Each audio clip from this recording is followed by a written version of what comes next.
Hello friends, Shashi Agrawal channel के अंदर मैं doctor Shashi Agrawal welcome all.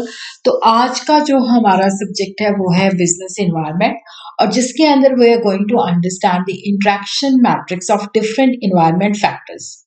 देखो, आज का जो एनवायरनमेंट है वो दैट इज वेरी डायनामिक, और इसलिए इन्वायरमेंट को स्कैन करते हुए जो एक्सटर्नल फैक्टर्स हैं, इंटरनल फैक्टर्स हैं, वो एक दूसरे को किस तरह से इन्फ्लुएंस करते हैं, किस तरह से हमारे बिजनेस की सक्सेस उनके ऊपर डिपेंड करती है।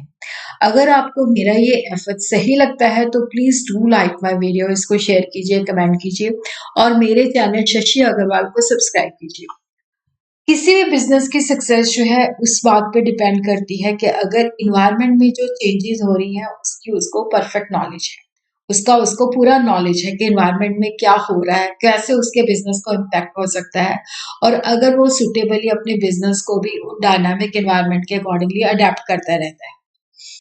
बिजनेस इन्वायरमेंट को बहुत सारे फैक्टर जो है इन्फ्लुएंस करते हैं, जिनको हम डिफरेंट बेसिस पे क्लासिफाई कर सकते हैं। टाइम के बेसिस पे present factor, past factor, future factor, space के बेसिस पे लोकल, रीजनल और इंटरनेशनल इन्वायरमेंट, फोर्सेस के बेसिस पे इकोनॉमिक और नॉन इकोनॉमिक इन्वायरमेंट वेरिएबल। किस तरह से देखो, जो भी एक्सटर्नल इन्वायरमेंट के अंदर वेरिएबल्स होते हैं वो बेसिकली एक दूसरे को इन्फ्लुएंस करते रहते हैं। उन दोनों के अंदर इंटरडिपेंडेंस होती है, उसको अंडरस्टैंड करना बहुत ही ज़रूरी होता है। जितने भी एनवायरमेंटल फैक्टर्स होते हैं, चाहे वो पॉलिटिकल है, लीगल है, टेक्नोलॉजिकल है, चाहे वो सोशियो कल्चरल है, चाहे वो इकोनॉमिक है, चाहे वो नॉन इकोनॉमिक एनवायरनमेंट है, चाहे वो फिजिकल एनवायरनमेंट है, ये सारे फैक्टर जो होते हैं एक दूसरे को प्रभावित करते हैं, एक दूसरे के ऊपर इंटरडिपेंडेंट होते हैं, कॉम्प्लिकेटेड होते हैं, और ये चेंज होते रहते हैं। Various environmental factors such as economic, non-economic such as socio-cultural, technological, political, legal factors जो होते हैं एक दूसरे को इंटरेक्ट करते रहते हैं और एक दूसरे को प्रभावित करते रहते हैं। तो एक इंटरेक्शन मैट्रिक्स जो होती है डिफरेंट एनवायरमेंटल फैक्टर की एक टूल होता है, जिसके अंदर हम देखते हैं कि जो भी एक्सटर्नल और इंटरनल फैक्टर जो है ऑर्गेनाइजेशन के ऑपरेशंस को इन्फ्लुएंस करते हैं, उनका रिलेशनशिप आपस में किस तरह से है, वो बना मतलब रिलेशनशिप को अंडरस्टैंड करने के लिए हम इंटरेक्शन मैट्रिक्स जो है बनाते हैं। तो ये हमें बताती है कि जो बिजनेस एनवायरनमेंट के डिफरेंट एलिमेंट्स है वो किस तरह से एक दूसरे को इंटरेक्ट करते हैं, ऑर्गेनाइजेशन की स्ट्रैटेजी, परफॉर्मेंस और डिसीजन मेकिंग को इन्फ्लुएंस करते हैं। देखो, जो इंटरेक्शन मैट्रिक्स होते हैं ये इन्वायरमेंटल फैक्टर्स को रोज एंड कॉलम्स के अंदर जो है डिपिक्ट करते हैं। हर एक सेल जो है रिप्रेजेंट करता है एक फैक्टर की दूसरे फैक्टर के साथ किस तरह से इंटर रिलेशन है, इंटरडिपेंडेंस है, किस तरह से एक फैक्टर के अंदर जो चेंजेस आती है वो दूसरे फैक्टर को प्रभावित करती है। और यहाँ पे इंटरेक्शन मैट्रिक्स जो है हम डिफरेंट एनवायरनमेंट फैक्टर तैयार करते हैं, जिससे हमें पता चलता है कि जो वेरियस एक्सटर्नल और इंटरनल फैक्टर्स हैं उनका आपस में कॉम्प्लेक्स रिलेशन क्या है। उसी तरह इससे हम एंटिसिपेट कर सकते हैं कि जब किसी भी जैसे लीगल एनवायरनमेंट में इम्पैक्ट आता है, लीगल एनवायरनमेंट में चेंजेस होती है, तो वो इकोनॉमिक एनवायरनमेंट को किस तरह से प्रभावित करता है। उसी तरह हमें फ्यूचर के लिए स्ट्रैटेजिक प्लानिंग के अंदर जो होता है उसकी जो भी हमने फ्यूचर के लिए पॉलिसीज बनानी है, तो जो इन्वायरमेंट में चेंजेस आती हैं उसके अकॉर्डिंगली हम उनको बना सकते हैं। और ये हमें एक ब्रॉडर इंटरकनेक्टेड व्यू जो है इन्वायरमेंट का देता है, जिससे हम सारे इन्वायरमेंटल फैक्टर्स का जो ओवरऑल इम्पैक्ट होता है उसको हम स्टडी कर सकते हैं। तो यहाँ पे जो भी इंटरेक्शन मैट्रिक्स है, जैसे हम उनको क्लासिफाई कर सकते हैं on the basis of factors, जैसे कि इकोनॉमिक एंड नॉन इकोनॉमिक। तो यहाँ पे हम देखते हैं कि जैसे यहाँ पे ये इकोनॉमिक एनवायरनमेंट के अंदर देखो, इकोनॉमिक सिस्टम है, इकोनॉमिक स्ट्रक्चर है, फंक्शनिंग ऑफ द इकोनॉमी है, इकोनॉमिक प्लानिंग है, इकोनॉमिक प्रोग्राम्स है, इकोनॉमिक पॉलिसीज है, इकोनॉमिक कंट्रोल्स है, रेगुलेशन है, इकोनॉमिक ग्रोथ एंड डेवलपमेंट है। तो ये इकोनॉमिक एनवायरनमेंट के जो कंपोनेंट्स हैं। तरह सोशियोलॉजिकल, नॉन इकोनॉमिक एनवायरनमेंट क्या है, sociological environment, educational, political, legal, historical and physical and geographical. देखो, यहाँ पे जो भी चेंजेस आती हैं वो पॉजिटिवली, नॉन इकोनॉमिक इन्वायरमेंट के अंदर जो चेंजेस आती हैं वो पॉजिटिवली इकोनॉमिक इन्वायरमेंट को इन्फ्लुएंस करती हैं। इकोनॉमिक इन्वायरमेंट के अंदर जो चेंजेस आती हैं वो नॉन इकोनॉमिक इन्वायरमेंट को भी इम्पैक्ट करती है। अगर इकोनॉमिक इन्वायरमेंट जो होता है, जैसे लोगों की डिस्पोजेबल इनकम बढ़ती है, एम्प्लॉयमेंट बढ़ती है, तो नेचुरली उनका सोशली जो नज़रिया होता है वो चेंज होता है, एजुकेशन इंक्रीज होती है। उसी तरह पॉलिटिकल एंड लीगल लेवल के अंदर भी काफ़ी चेंजेस आती हैं। तो ये सारी चीज़ें एक दूसरे को इन्फ्लुएंस करती हैं और ये एक दूसरे के साथ पॉजिटिवली रिलेटेड होती हैं, जिनको हम आगे जाके थोड़ा-सा डीपली स्टडी करेंगे। उसी तरह स्पेस इंटरैक्शन मैट्रिक्स के बेसिस पे, जैसे नॉन इंटरनेशनल एनवायरनमेंट है और यहाँ पे हमारा नेशनल एनवायरनमेंट है, तो यहाँ पे हम देख सकते हैं कि जो हमारा, सॉरी, ये नॉन नेशनल है, यानी कि ये इंटरनेशनल एनवायरनमेंट है, गलती से ये लिखा गया।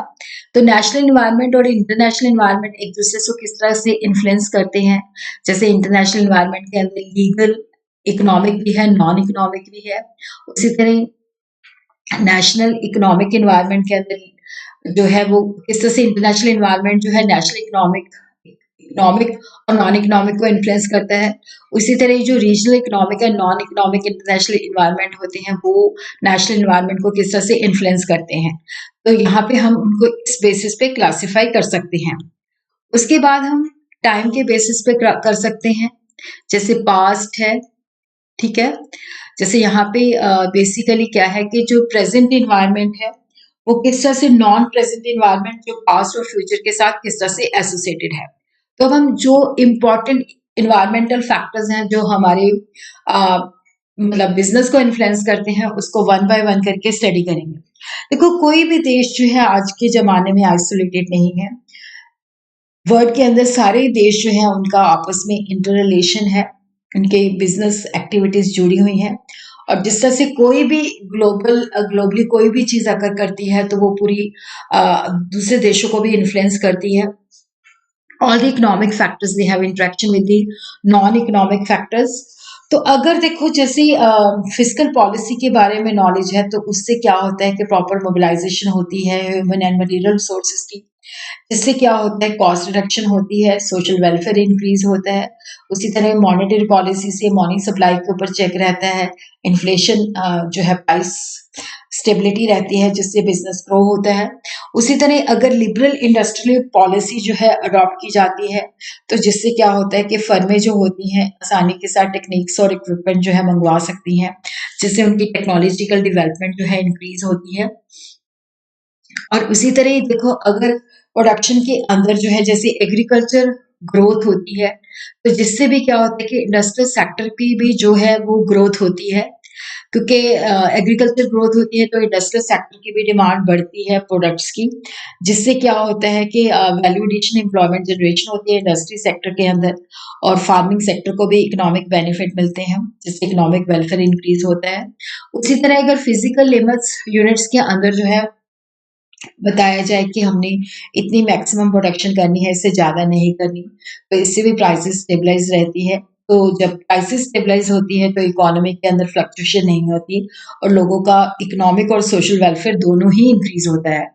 और उसी तरह अगर बैलेंस ऑफ पेमेंट पोजीशन जो है टाइट होती है तो जिससे इंपोर्ट्स कट होती हैं और एक्सपोर्ट इंक्रीज होती हैं, क्योंकि अगर हम इंपोर्ट के ऊपर रिस्ट्रिक्शन लगाते हैं तो इसका मतलब है कि जो डोमेस्टिक चीजें होती हैं उनकी डिमांड ज्यादा होती है और जिससे देश के अंदर इकोनॉमिक डेवलपमेंट होती है। और इसी तरह इकोनॉमिक एनवायरनमेंट के अंदर ही हम इकोनॉमिक पॉलिसीज को स्टडी करते हैं, इकोनॉमिक सिस्टम कौन सा है, मिक्स सिस्टम है, सोशलिज्म है, और इस तरह क्या है कि यहाँ पे कैपिटल इकोनॉमी है। तो ये सारा चीज़ें हम इकोनॉमिक एनवायरनमेंट के अंदर स्टडी करते हैं। तो जो भी सिस्टम है, मिक्स्ड इकोनॉमी है, कैपिटलिज्म है, वो किस तरह से लोगों का जो इकोनॉमिक एनवायरनमेंट है उसको इन्फ्लुएंस करता है। सोशियोलॉजिकल एनवायरनमेंट जो है दैट इज वो इकोनॉमिक एनवायरनमेंट को भी प्रभावित करता है। लोगों का सोशल एटीट्यूड क्या है बिजनेस और मैनेजमेंट के बारे में। और उसी तरह होता है कि देखो, जो लोग हैं क्या वो गवर्नमेंट के अंदर जॉब करना पसंद करते हैं या वो प्राइवेट सेक्टर के अंदर, या वो खुद का बिजनेस जो है अपना शुरू करना चाहते हैं। और उसी तरह हम देखते हैं कि जैसे वर्कर्स हैं, अगर उनका मैनेजमेंट के प्रति वो नॉन कोऑपरेटिव मूवमेंट स्टार्ट करते हैं, तो डेफिनिटली वहाँ पे इंडस्ट्रियल डिसऑर्डर को रोकने के लिए उनका ये जो मूवमेंट है उसको कंट्रोल करना पड़ता है, तो ये रिप्रेसिव इकोनॉमिक सिस्टम जो है अडॉप्ट करना पड़ता है। और उसी तरह इकोनॉमिक ग्रोथ अगर अचीव करना चाहती है तो डेफिनेटली वहाँ पे नीड है कि जो वर्कर्स हैं उनकी प्रोडक्टिविटी को एनहांस किया जाए। लेकिन ये भी नहीं है कि वहाँ पे वर्कर को आप एक्सप्लॉइट करो, वहाँ पे जो वर्कर्स हैं उनको प्रोडक्टिविटी लिंक्ड वेजेस दी जाएँगी, तो उनका मोराल बढ़ेगा, तो वो ज़्यादा इकोनॉमिक डेवलपमेंट के अंदर जो है पार्टिसिपेशन करते हैं। उसी तरह क्या होता है कि जो इंटर ऑर्गेनाइजेशनल है या इंडिविजुअल है वो एक-दूसरे के साथ कोऑपरेट करते हैं या कॉन्फ्लिक्ट करते हैं, जो बेसिकली है कि जैसे प्राइवेट सेक्टर है, गवर्नमेंट सेक्टर है, लेबर यूनियन है, कंज्यूमर कोऑपरेटिव्स हैं, वो किस तरह से एक-दूसरे के साथ तालमेल बिठाती है या एक-दूसरे के साथ लड़ाई-झगड़ा करती है। तो जिससे अगर तो पॉजिटिव है, हार्मनी के साथ रहती है, तो इकोनॉमिक एनवायरनमेंट को वो पॉजिटिवली इन्फ्लुएंस करता है, अदरवाइज़ वो नेगेटिवली इन्फ्लुएंस करता है। फिर उसी के साथ ही पॉलिटिकल एंड लीगल एनवायरनमेंट। तो इसके अंदर होता है कि गवर्नमेंट का सिस्टम क्या है और स्ट्रक्चर ऑफ एडमिनिस्ट्रेशन क्या है, किस तरह से कानून बनाए जाते हैं, किस तरह से उसको इम्प्लीमेंट किया जाता है। तो ये सारी चीज़ें जो होती हैं बिज़नेस को इम्पैक्ट करती है। अगर गवर्नमेंट जो है स्टेबल है, तो उससे जो पॉलिसीज़ बनती हैं वो लॉन्ग लास्टिंग होती है। स्टेबल पॉलिसी जो होती है बिज़नेस के अंदर कॉन्फिडेंस बिल्ड करती हैं। उसी तरह जो गवर्नमेंट की डिफेंस एंड फॉरेन पॉलिसीज़ होती हैं वो भी बिज़नेस को इन्फ्लुएंस करती हैं। कि अगर ज़्यादा रिसोर्सेज़ जो है डिफेंस के लिए होते हैं तो सिविलियंस के लिए कम रिसोर्सेज़ बचते हैं। इससे क्या होता है कि बिज़नेस के अंदर जो है वो मोराल नहीं होता। और उसी तरह अगर गवर्नमेंट जो है ज़्यादा कंसेशन देती है फॉरेन कैपिटल को, तो जो इंडिजिनस कैपिटल और ऑर्गेनाइजेशन है उनके लिए ये नेगेटिवली इम्पैक्ट होता है। तो किस तरह से गवर्नमेंट जो है अपनी जो डोमेस्टिक इकोनॉमी है उसके अंदर लोगों को इंसेंटिव्स देती है ताकि वो इंडस्ट्रियल कल्चर जो है बिल्ड कर सके। उसी तरह गवर्नमेंट कौन सी है, उसकी आइडियोलॉजी क्या है, उसकी पॉलिसी नेचुरली उसकी पॉलिसी जो है वो उसकी आइडियोलॉजी पे बनेगी। Monetary, fiscal, price, trade and foreign policy जो है अगर वो सही नहीं बनती, इकोनॉमी की डेवलपमेंट के लिए सही नहीं है, तो गवर्नमेंट भी जो है फेल हो जाएगी, वो अपना जो ऑब्जेक्टिव है उसको अचीव नहीं कर पाएगी। उसी तरह हिस्टोरिकल एनवायरनमेंट जो है ये भी आपस में इंटरकनेक्टेड है। तो जो प्रेजेंट इकोनॉमिक एनवायरनमेंट होता है वो हमारी पास्ट के साथ रिलेटेड होती है, क्योंकि हर एक देश की हिस्ट्री होती है और हिस्ट्री हमें बहुत कुछ सिखा जाती है। जैसे डेवलप कंट्रीज के जो पास जब हम जो डेवलपिंग नेशन है जब वो अपनी स्ट्रैटेजीज बनाते हैं, तो वो डेवलप कंट्री का जो पास्ट एक्सपीरियंस होता है उसको भी मद्देनजर रखते हैं, तो वो उनके लिए ज़्यादा बेनिफिशियल होता है ताकि वो सुटेबल स्ट्रैटेजीज बना सके। फिजिकल एनवायरनमेंट जो है वो भी बिजनेस को प्रभावित करता है, क्योंकि बिजनेस यूनिट को ये देखना पड़ता है कि जो भी उसने बिजनेस चलाना है कि कितना लैंड, कितने forest sources, mineral wealth, water sources, air and water pollution कितना है, क्योंकि उसको देखना पड़ता है कि फिजिकली ये चीजें कितनी अवेलेबल है। और उसी तरह फिजिकल एनवायरनमेंट और इकोनॉमिक एनवायरनमेंट एक दूसरे के साथ जुड़ा हुआ है, क्योंकि नेचुरल सोर्सेज को प्रिजर्व करना, तो बहुत सारी सरकार जो है लेजिस्लेशन भी बनाती है कि जब भी कोई हमने इकोनॉमिक एक्टिविटीज करनी है तो हमने अपना इकोनॉमिक एनवायरनमेंट जो है जो फिजिकल एनवायरनमेंट है उसको दूषित नहीं करना। तो मतलब ऐसी टेक्नोलॉजी यूज करनी है या ऐसा चीजें ऐसे प्रोसेस यूज करने हैं जिससे एनवायरनमेंट जो है सस्टेनेबल रहे, उसकी डिग्रेडेशन ना हो। उसी तरह बिजनेस की ये सोशल रिस्पॉन्सिबिलिटी बनती है कि वो इकोनॉमिक एनवायरनमेंट का भी ध्यान रखता है और एनवायरनमेंट के अंदर ऐसी चीजों को नहीं लेता जिससे एनवायरनमेंट की डिग्रेडेशन ज्यादा हो। फिर strategies to deal with the environment. तो अब देखो जो एनवायरनमेंट है, तो यहाँ पे हमें क्योंकि देखो जब बिजनेस को रन करते हैं तो एनवायरनमेंट जो होता है अनसर्टन होता है, एनवायरनमेंट के जो फैक्टर्स होते हैं वो एक दूसरे के साथ जुड़े होते हैं, क्योंकि जो एनवायरनमेंट के अंदर एक्सटर्नल एनवायरनमेंट होते हैं उनको हम एक्यूरेसी के साथ प्रेडिक्ट नहीं कर सकते। फिर होता है कि एनवायरमेंटल फैक्टर्स जो होते हैं एक दूसरे के साथ जुड़े हुए होते हैं, तो इसलिए क्या होता है कि जो एनवायरमेंटल अनसर्टेनिटी है, ऐसी स्ट्रैटेजीज अडॉप्ट करनी पड़ती हैं जिससे हम इनको रिड्यूस कर सकें और एक्सटर्नल फैक्टर्स के ऊपर जो डिपेंडेंस है उसको भी रिड्यूस कर सकें। इसके लिए हमें strategy for insulation to the organisation, strategies for gaining control over the aspect of external environment, strategy for organisational adaptation. तो यहाँ पे इंसुलेशन एंड ऑर्गेनाइजेशन का मतलब है कि हमने जो स्ट्रैटेजीज इस तरह से बनानी है कि जो एक्सटर्नल एनवायरनमेंट का जो इम्पैक्ट है वो कम से कम हो, उनको मद्देनजर रखते हुए, ताकि हमने उनको मिनिमाइज करना है जो एक्सटर्नल एनवायरनमेंट के अंदर अनसर्टेनिटी है। तो इसके लिए हमें होता है कि ज्यादा से ज्यादा मतलब ऐसी पॉलिसीज हो जो जिनके ऊपर जो fluctuations which are taking place in external environment उसका इम्पैक्ट कम से कम हो। अब जैसे डिमांड जो होती है फ्लक्चुएट करती है, तो उसके लिए हम बफरिंग टेक्निक अडॉप्ट कर सकते हैं, जैसे रॉ मटेरियल जो है उसको बल्क में ले सकते हैं, और जब भी रॉ मटेरियल शॉर्टेज में हो तो जो सेफ्टी स्टॉक हमने रखा हुआ है उसको यूज कर सकते हैं। तो ये जो स्ट्रैटेजी है इससे हम अनसर्टेनिटी का इम्पैक्ट मिनिमाइज कर सकते हैं। उसी तरह स्मूथनिंग और लेवलिंग, इसके अंदर होता है कि सेल को हम यूनिफॉर्म लेवल के द्वारा मेंटेन करें। जैसे हाई डिमांड होती है तो वहां पे हम प्रीमियम रेट चार्ज कर सकते हैं, लो डिमांड है तो हम वहां पे काफी सारे इंसेंटिव सेल प्रमोशन कर सकते हैं ताकि हमारी सेल का लेवल जो है मिनिमाइज मेंटेन रहे। उसी तरह राशनिंग के द्वारा हम प्रायोरिटी सेट कर सकते हैं कि जो हमारे लिमिटेड सोर्सेज हैं वो उनकी प्रॉपर यूटिलाइजेशन होनी चाहिए। एनवायरमेंट सिचुएशन के अकॉर्डिंगली हम इनपुट और आउटपुट की जो डिमांड है उसको कटेल कर सकते हैं। Strategy for gaining control over environment, तो देखो ये भी होता है कि हम प्रोएक्टिव स्टेप्स लेते हैं ताकि हम एक्सटर्नल फैक्टर्स के अंदर जो चेंजेस आती हैं उसके अकॉर्डिंगली हम ऑर्गेनाइजेशन को चेंज करते रहें। तो फर्स्ट जो है क्रिएशन ऑफ प्रेस्टीज, कि देखो जो ऑर्गेनाइजेशन जिसकी एक अच्छी पब्लिक इमेज है तो वो इन्वायरमेंट को काफी हद तक प्रभावित कर सकती है। तो एडवर्टीजमेंट के द्वारा, पब्लिसिटी के द्वारा, रिलेशन विद द प्रेस के द्वारा जो है बता सकती है कि वो एनवायरनमेंट के प्रोटेक्शन के लिए काम करती रहती है। तो इस तरह से वो कस्टमर के ऊपर, सप्लायर और जनरल पब्लिक और नेशनल के ऊपर उसका इन्फ्लुएंस बना रहता है। उसी तरह जो एनवायरनमेंट के अंदर कंट्रोल करने के लिए वो जो एनवायरनमेंट के अंदर फोर्सेस होती हैं उनके साथ एग्रीमेंट कर सकती हैं, जिनके साथ, क्योंकि जैसे सप्लायर ऑफ रॉ मटेरियल है, बैंक्स है, फाइनेंशियल इंस्टीट्यूशंस है, लेबर यूनियन है, कस्टमर्स है, कॉम्पिटिटर्स है, उनके साथ वो एग्रीमेंट कर सकती है। उसी तरह कोऑपरेशन के अंदर जो है